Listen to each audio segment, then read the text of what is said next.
Hi guys, welcome back to my channel. My name is Ella. Today's video is going to be an update on how my previous surgery on my eye went. So if you watched my last video, you'll have heard that on the 29th of July I had surgery on my right eye at Adam Brooks Hospital in Cambridge. In that video I said that I would do an update, kind of tell you guys how it went, and that's what this video is. So for those of you who are new here, hi, I'm Ella. I was born blind in my right eye and I have a condition called microphthalmia and PHPV.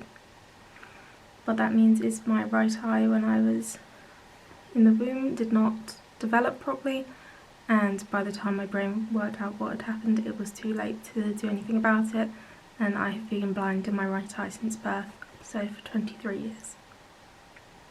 The surgery that I had done is something that I've had done 3 times previously, all kind of the same type of surgery, but not exactly the same. What I had done is called a strabismus surgery, so it's to correct a squint. Squint meaning that your eye does not naturally follow the same as the other one, and that it can drift inwards, outwards, upwards or downwards. My squint since birth turned inwards. Then I had that corrected when I was about 7 or 8. Then they did another surgery when I was 19 and it corrected an upward drift. I then had another surgery when I was 20 to correct an inward turn again, and this one when I was 23 corrected the same inward turn. As you can see, they're not necessarily perfect, but considering what it looked like 5 years ago, it is 10 times, 20 times, 50 times better than what it was.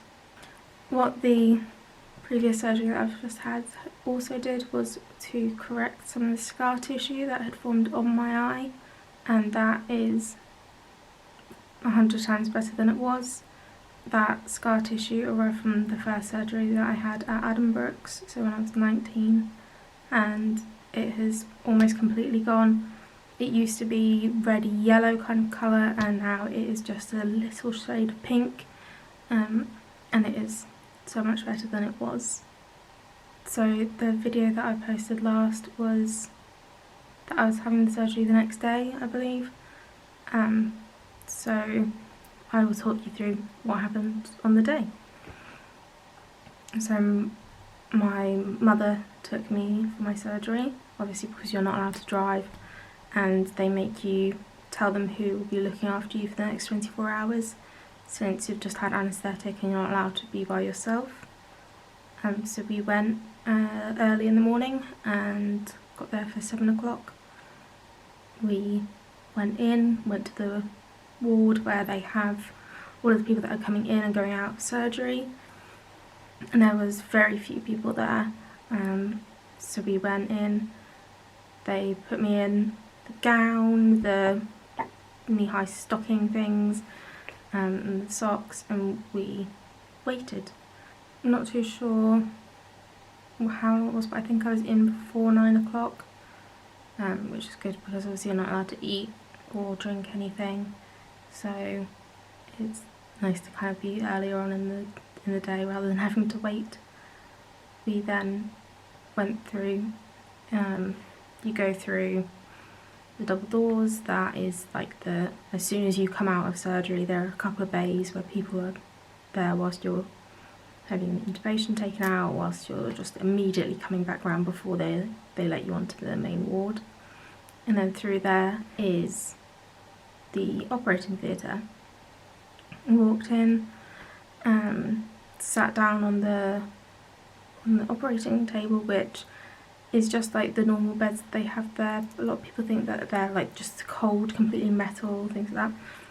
They're metal tables, but there's a mat over the top of them so it's not uncomfortable, and they make sure you're relaxed and as comfortable as you can be. At that point we then were just talking and making sure that everything was okay, that everyone was on the same page.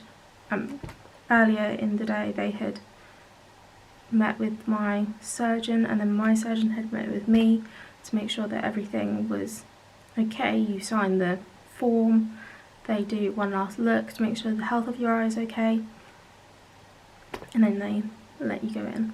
I then went and was sat on a table, and they were just talking through everything, making sure that the bands on my wrist matched up with the bands, the numbers on the sheets, to make sure that everything was okay, that I was who I said I was, and that they were doing the surgery on the right person.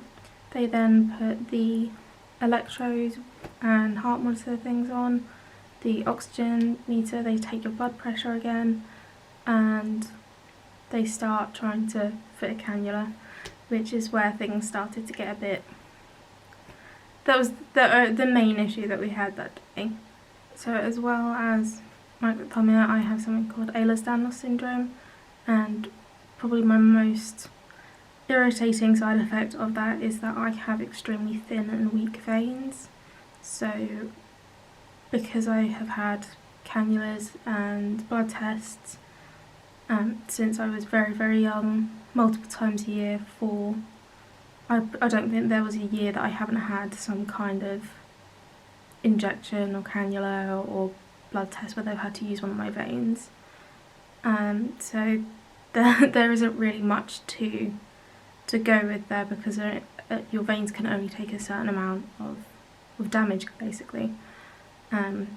So they always try and go for the forearms, because when I was younger all of my cannulas were in the back of my hands, so there are no veins left for them to use to access. They tried once on my right forearm. That one necessarily didn't hurt, it was just that she couldn't get any blood return, so if you can't get anything out, you can't get anything in.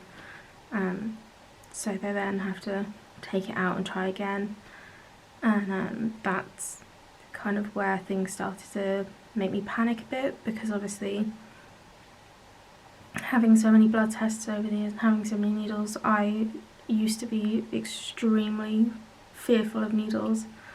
As I've gotten older, so long as I have someone distracting me, then I can handle them, but when they have to do multiple, it then starts to make me panic, make me worry. So my mum was still in the room with me.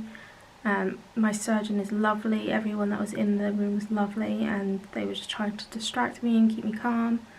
And they then used a vein in my left wrist, and it went in, but because it was so much smaller than the veins that they would normally use, they had to use a children's size needle, so it's called a butterfly needle, and so it was very, very small, but they were forcing liquid into a vein that was so small at the rate that they had to for the anaesthetic, that it became, or it felt like it was almost getting stuck in my wrist, and so they were rubbing my arm to try and get it through, and they were really nice, they were really apologetic, and I understood that it wasn't necessarily the most comfortable thing for me, and but once it had gone in, it was settled, it was fine. Like once it's in, like it doesn't matter.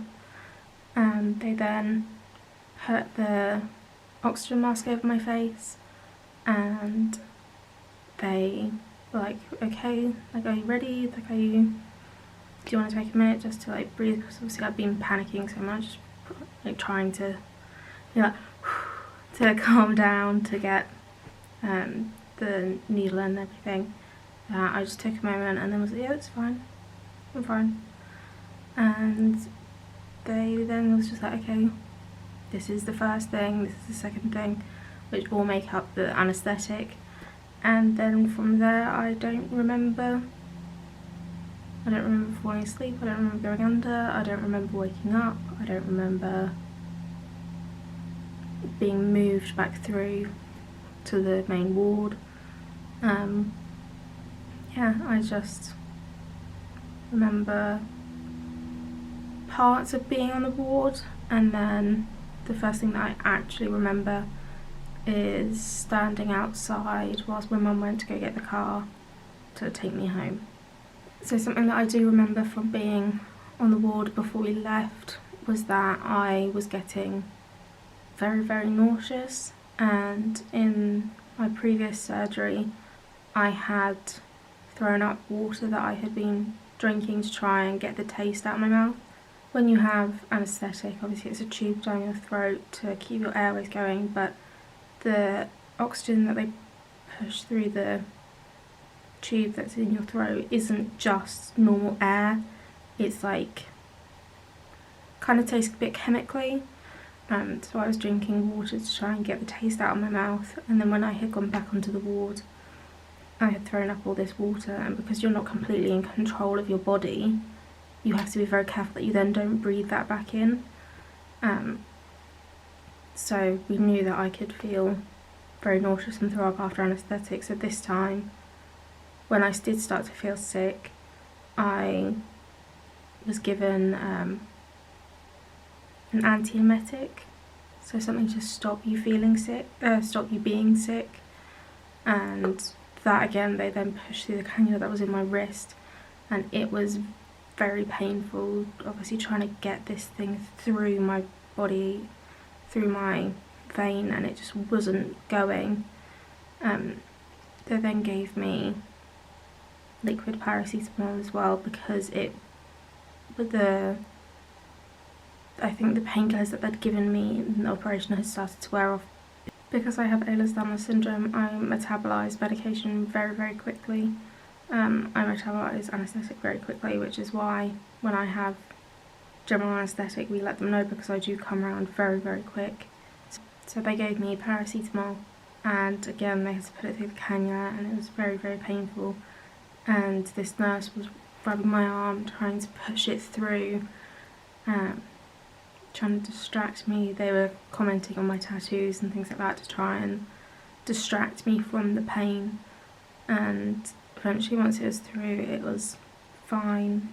And they then must have at some point determined that I was okay enough to go home, which they have to make sure that you can eat, you can drink, you can go to the bathroom, and you can stand by yourself. So at that point I wasn't completely with it, but I then remember being stood outside waiting for my mum to get the car. I slept most of the way home, and I stayed at my parents' house because in this place it's just my partner and I and our 6-month-old kitten. So my parents looked after me whilst I was kind of still completely out of it and stuff like that, because my partner had to work. So the recovery process wasn't great, but it wasn't terrible. I was okay for the first day when I got home. I think the medication and stuff was still in my system. I did feel very tired, very drowsy. I got lightheaded very quickly, but that was probably all because of the anaesthetic. It's still in your system, it could take 72 hours to get out of the system. Spent a couple of days at my parents' house kind of recovering. Over the next couple of days I did swell a lot, especially along my eyebrow bone and my eyelid, and it went very warm, very red, and was very swollen. But because it was still soft to the touch and the skin wasn't like drying out and flaking and stuff like that, it wasn't an infection, it was just the result of them operating. And I then kind of just took every day as it came. The first week or so I wasn't really able to do much. I was very much reliant on just staying at home. For the first week you're not allowed to drive anyway, because obviously they're messing around with the biology of your eye, and your eyes are connected, and even though I am blind in my right eye I can still drive. So I just stayed at home, slept a lot, and yeah, just my eye was very, very light sensitive for quite a while, but by the end of the first week that kind of subsided. And then the next 2 weeks I spent just getting my energy back, really just getting used to doing as much as I could. Obviously stayed away from any chemicals, any dirt. Didn't go out in the sun for too long because again that did start to then hurt my eye, but other than that it was just a case of keeping on top of the drops that they give you, and staying hydrated to obviously help the inflammation go down, help it heal. And yeah, I have a post-op appointment next week where my surgeon will take a look at everything, make sure everything's healed okay and is kind of as she expected. So yeah. So as I said, it's not perfect, it's not how I would have wanted it, but it's overall it is better. It's just not necessarily what I had hoped for, but I will discuss everything with my surgeon. I don't know if I personally want to consider any other surgery. I don't know if that would even be possible, because I have had surgery on every single muscle that is attached to my eye. 2 of them I've had surgery on twice. Yeah, I think obviously as you heal, as it gets stronger, as it settles in, because obviously you have changed the anatomy of your eye, you've moved a muscle from where it thinks it should be to where it is now, and it has to get used to that, your body has to get used to that. And that's predominantly why when you have surgery like that you are so tired afterwards, because you're causing a trauma to your body that when it then heals back together it's not where it's used to, and you have to adapt to that. So I guess that's kind of just something that maybe in 6 months' time, maybe in a year's time, it will be more how I would like it, but we will see, and I'm sure I will keep you all updated along the way. So yeah, if there's any comments or questions that you have, just leave them down below and I'll get back to you. And yeah, I'll join the next one. Bye.